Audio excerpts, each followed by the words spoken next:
Hi everyone, Factorising I'm going to cover over two videos. So I'm going to do the first one with factorising common factors, and then factorising quadratics will be the next video. Factorising common factors, nice and simple and easy, shouldn't be too difficult. First thing we need to do is find the highest common factor. We write that in front of the brackets and then we work out the rest of it. And I'm not going to do any more explanation, I'm just going to go straight to examples because I find that factorising is just better by doing it. A, we have 6x squared plus 4x. So the first thing we want to do is find the highest common factor. When looking at this, I always look at the numbers first. So what's the highest common factor between 6 and 4? That's 2. Then I look at my variables. Is there any commonality in the variables? They both have x, but just 1. Because we've got an x squared and an x, there's only one x that's common. Then I open my brackets and I go, okay, I've got 2x there. And we know we need to get to 6x squared. I have to think about what do I multiply 2 by to get 6, which is 3. And then I've got to have an x squared. I've only got one x out the front, so I need another x.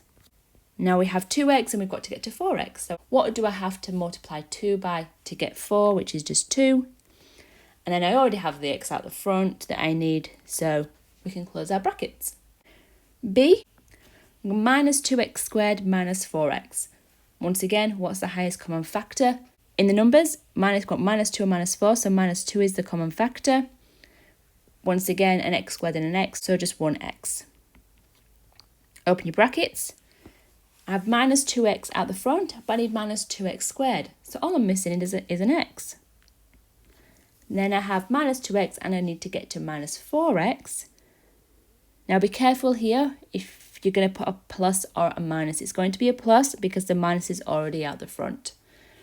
And to make that 4x, I need to multiply it by 2. See, we start to get a bit more complicated. So it's the same idea, we're looking for common factors.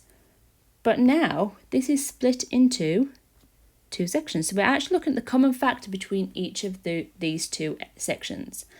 And you'll see our common factor is a plus 1. So that's going to go out the front, then we open another bracket. So we've used the a plus 1.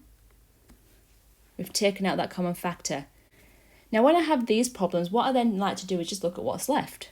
And what's left goes into the next bracket. So we have a minus 4 left, and we have an a plus 2. And that goes in the next bracket. And then from there we can just simplify the bigger bracket. So a plus 1 stays the same. Now we've got minus 4 plus 2, which will give us minus 2, and we still have the a. And you can write that way around, or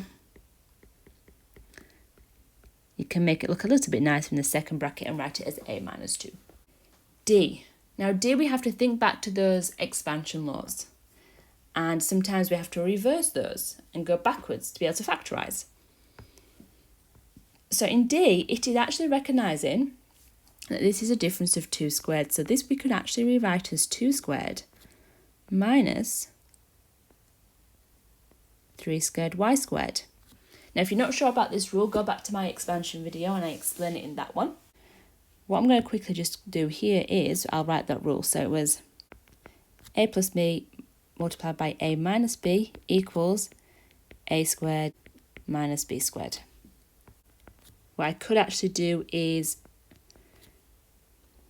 reverse some index laws and write that second part like that, because now it is more in the form of a squared minus b squared, and then we can just reverse the rule to the brackets, so it would be 2 plus 3y, 2 minus 3y.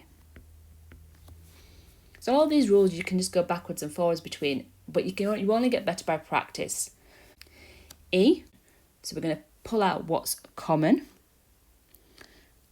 And we'll see what's common is in A. Now what we should be able to notice is a difference of 2 squareds in the bracket. So we can do some more factorising. So this will become 3 squared minus, and then 4a all squared, because 4 squared is 16, and then the a squared. And then we can just apply the difference of 2 squareds rule. So it'd be 3 plus 4a, and then 3 minus 4a. F, x squared plus 2x plus 1. This one, you may approach it in different ways. It's once again, can you see that it's a perfect square? And if you can't see the perfect squares, in the next video we'll show you how you can solve them if you don't see the perfect square.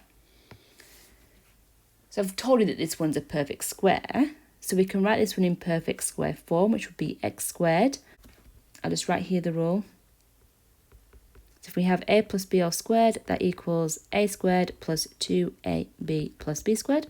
So we can write that in this form. This one would be 2 times x times 1, and then we'd have plus 1 squared, because 1 squared is 1. And we can put that into our bracket. So a is x, b is 1, and it's all squared. Now remember, a and b's are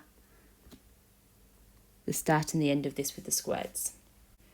G and H are similar ideas. They've just got bigger numbers in front. So for G, this first part we can rewrite as 2x all squared. That would be our A.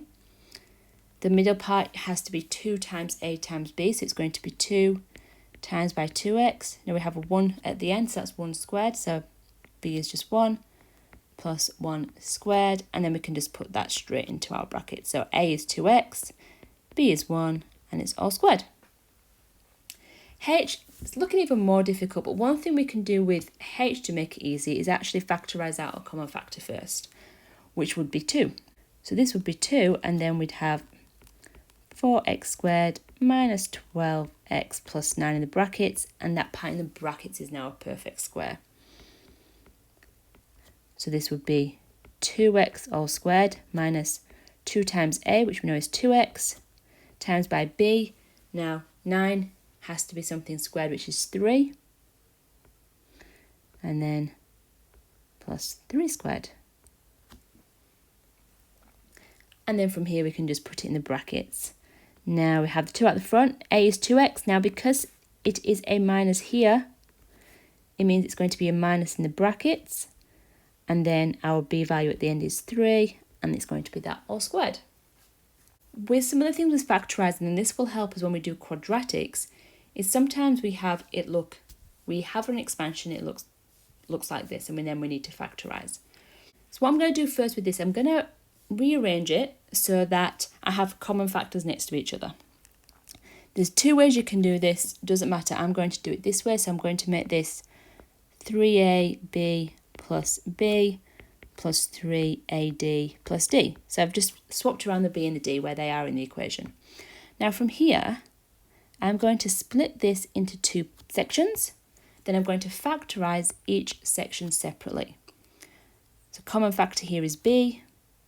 Then we'd have 3a plus, now what do we have to multiply b by to get b? It's 1. So don't just leave that with nothing there. It has to be a 1. And then we can do the second part, factorise that. So common factor is d. Multiply that by 3a to get 3ad, and then multiply d by 1 to keep it as a d. Now if you notice here, our 2 brackets are the same. So when we do that, that is the aim. The aim is to have both brackets the same, because then we can factorise like we did earlier. Common factors now in both of these is 3a plus 1, that's the same. And in the second bracket goes whatever's left, which is b plus d. Same idea with j. We're going to split this into 2 sections. Factorise each one separately. So the first one will be an x is common, then we have x plus 2 in the brackets. Second one, 5x plus 10, common factor is 5, and the brackets would be x plus 2. Once again, now here you notice the brackets are the same. With the brackets being the same, we write the common bracket first. Now we've done that, everything else goes into the second bracket, so it'll be x plus 5. And k, once again, a very similar thing, we just got some minuses in there. Split it into our 2 sections, factorise each one separately. Now here you've got to be careful with the negatives. So we know we want the same bracket, so we know our bracket has to be x plus 3, which means at the front our common factor would have to be minus 4, not positive 4, because we need the brackets to be the same. So now you see brackets are the same. Once we have the brackets the same, we write the common bracket, and then everything else goes into the second bracket. That's factorising with common factors, and the next video will be on factorising quadratics.